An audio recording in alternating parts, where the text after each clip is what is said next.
میرا رب غریب کے دل میں بستا ہے، میرا رب غریبوں کے دل میں بستا ہے۔ میرے رب نے کہا میں ٹوٹے دلوں میں بستا ہوں، میں ٹوٹے دلوں میں بستا ہوں۔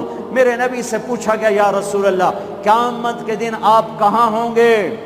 تو آپ نے کہا غریبوں کے پاس، یہ چوکیداروں کے پاس۔ یا رسول اللہ آپ قیامت کے دن کہاں ہوں گے؟ کہا میں اپنی امت کے غریبوں کے ساتھ ہوں گا۔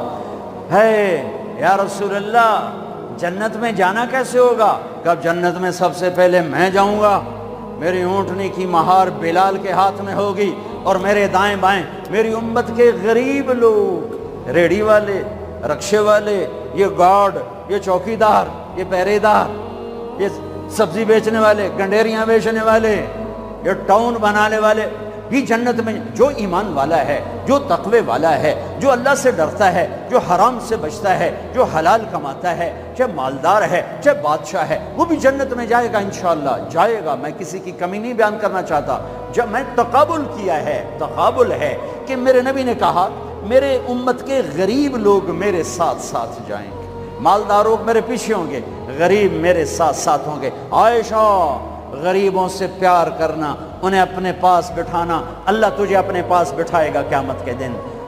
احب المساکین وقربیہم فإن اللہ یقربک یوم القیامہ۔